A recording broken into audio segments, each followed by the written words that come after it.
సరళ డివోషనల్ వర్డ్కు స్వాగతం. ఈరోజు మనం శ్రీ లలిత సహస్రనామ స్తోత్రంలో శ్లోకం 10లోని 2 నామాల యొక్క భావాలు తెలుసుకుందాం. 10వ శ్లోకము. శుద్ధ విద్యాంకురాకార ద్విజ పంక్తి ద్వయోజ్వల కర్పూర వీటికామోద సమాకర్ష దిగంతర.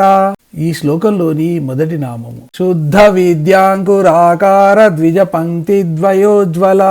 ఇది అమ్మవారికి 25వ నామము. ఇది 16 అక్షరాల నామము. ఈ నామంతో అమ్మవారికి నమస్కరించేటప్పుడు శుద్ధ విద్యాంకురాకార ద్విజ పంక్తి ద్వయోజ్వలాయై నమః అని చెప్పాలి. శుద్ధ విద్య, శుద్ధమైన విద్య అనగా బ్రహ్మ విద్య లేదా శ్రీ విద్యకు అంకుర బీజప్రాయం వలె ఆకారం గల ద్విజ 2 జన్మలు కలిగిన లేదా పండ్ల యొక్క ద్వయ 2 వరసలచే ఉజ్వల ప్రకాశించినది. స్వచ్ఛత లేదా శుద్ధత్వము ఉన్న చోట అన్నిటిలోనూ స్వపర భేద భావము ఉండదు. స్వపర భావ భేదము లేని అద్వైత బుద్ధిని, అద్వైత స్థితిని కలిగించు బ్రహ్మ విద్యను శుద్ధ విద్య అని చెప్పుకోవచ్చును. అజ్ఞానం వలన స్వపర భేదము జనిస్తుంది. ఆ విధమైన అజ్ఞాన మాలిన్యాన్ని పోగొట్టే విద్య కాబట్టి శ్రీ విద్యను కూడా శుద్ధ విద్య అని అనవచ్చును. ఈ శ్రీ విద్యను షోడశీ విద్య అని కూడా అంటారు. షోడశీ విద్య అంటే 16 బీజాక్షరాలు కలిగిన విద్య అని అర్థము. అనుష్ఠఫ్ ఛందస్సు ద్వారా వివరించే షోడశీ విద్యకు సంబంధించిన 16 బీజాక్షరాలను అమ్మవారు తన దంత పంక్తి ద్వయంగా 2 పలు వరుసలుగా కలిగి ప్రకాశిస్తోంది అని ఈ నామానికి ఒక అర్థము. సంస్కృత భాషలో 16 అచ్చులుంటాయి. వీటిని ప్రాణములు అంటారు. ఈ 16 అచ్చుల సహాయంతోనే ఏ అక్షరానైనా ఉచ్చరించడం జరిగేది. ఇలా ఉచ్చరించడానికి అవసరమైన 16 అచ్చులను తన దంత పంక్తిగా కలిగినది అని ఒక అర్థము. అన్ని విద్యలకు మూలభూతమైన వేద విద్యను వ్యాప్తి చేసేవారు బ్రాహ్మణులు. ఉపనయన సంస్కారంతో 2వ జన్మను పొందుతారు కాబట్టి బ్రాహ్మణులను ద్విజులు అంటారు.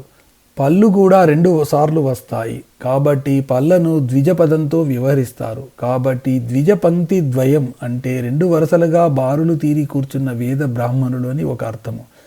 2 వరుసలుగా ఉన్న పళ్ళు అని 2 అర్థం వస్తుంది.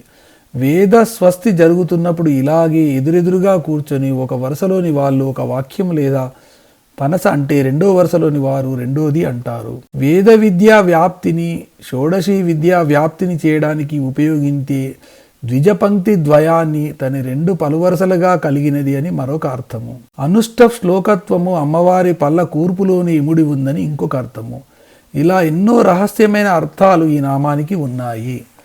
అమ్మవారిపై దంతపంక్తిని ఓకారంతోనూ క్రింది దంతపంక్తిని ఔకారంతోనూ న్యాసం చెయ్యాలి. ఈ శ్లోకంలోని 2వ నామము మరియు చివరి నామము కర్పూర వీటికామోద సమాకర్షిద్దిగంతర. ఇది అమ్మవారి 26వ నామము. ఇది 16 అక్షరాల నామము. ఈ నామంతో అమ్మవారికి నమస్కరించేటప్పుడు కర్పూర వీటికామోద సమాకర్షిద్దిగంతరాయై నమః అని చెప్పాలి. కర్పూర అంటే కర్పూరపు, వీటిక తాంబూలము యొక్క, ఆమోద సువాసన లేదా పరిమళమును, సమాకర్షత్ చక్కగా గ్రహించుచున్న, దిగంతర దిగంతముల వరకు ఆవరణములు గలది. అమ్మవారి తాంబూల చర్వనము గూర్చి ఈ నామం వివరిస్తుంది. వీటిక అనే సంస్కృత పదమే తెలుగులో వీడెము అయింది. హిందుస్థానీలో దీన్నే బీడా, పాన్ బిడ అంటారు. తాంబూల చర్వనము కూడా చతుషష్ఠి లలిత కళల్లో ఒకటి. ఎన్నో రకాల తాంబూలాలు ఉంటాయి.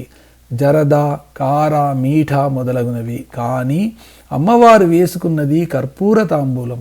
కర్పూర తాంబూలంలో ఏలకులు, లవంగాలు, పచ్చకర్పూరము, కస్తూరి, కుంకుమ పువ్వు, జాజికాయ, జాపత్రి, వక్కలు, చలువ మిరియాలు, కవిరి, తమలపాకులు మొదలైనవి ఉంటాయి. వీటి వల్ల తాంబూలానికి పరిమళం వస్తుంది. అమ్మవారు ఈ తాంబూలం వేసుకున్నప్పుడు వచ్చిన పరిమళం దిగంతాల దాకా వ్యాపించిందట. తాంబూల చర్వనం వల్ల పళ్ళకు గట్టితనం వస్తుంది. తిన్న ఆహారము చక్కగా జీర్ణమవుతుంది. నాలుక, నోరు పండి ఎర్రని రంగుతో అందంగా ఉండటంతో పాటు పరిమళం తనకే కాక చుట్టూ ఉన్న వారికి కూడా ఆహ్లాదకరంగా కూడా ఉంటుంది. కర్పూరం స్వచ్ఛంగా తెల్లగా, నిర్మలంగా, చల్లగా, తేలికగా ఉంటుంది. తన స్థూల అస్తిత్వాన్ని తక్కువ కాలంలో పోగొట్టుకుంటుంది. తనలోని అగ్నిని తక్కువ కాలంలో వ్యక్తం చేస్తుంది. వెలుగును, పరిమళాన్ని కూడా ఇస్తుంది. కర్పూరము స్థూల స్థితి అయిన ఘనస్థితిలో ఉన్న ద్రవస్థితి చెందకుండానే సూక్ష్మస్థితి అయిన వాయుస్థితిలోకి సూటిగా తక్కువ కాలంలో మారగలదు. అందువల్ల స్థూల లోకంలో ఉండే వారి నుండి వారి సూక్ష్మ శరీరం వేరై తక్కువ కాలంలో సూక్ష్మ లోకాల్లో విహరించడానికి వారికి అనుభూతిపరంగా ఈ కర్పూరం దోహదపడుతుంది. పచ్చకర్పూరం తాంబూలంలో చేరి పళ్ళకు గట్టిదనాన్ని, కాటుకలో చేరి కళ్ళకు చల్లదనాన్ని ఇస్తుంది. కర్పూర తాంబూల చర్వణం వలన దిగంతాల వరకు పరిమళములు వెదజల్లున్నది అని ఈ నామానికి అర్థము.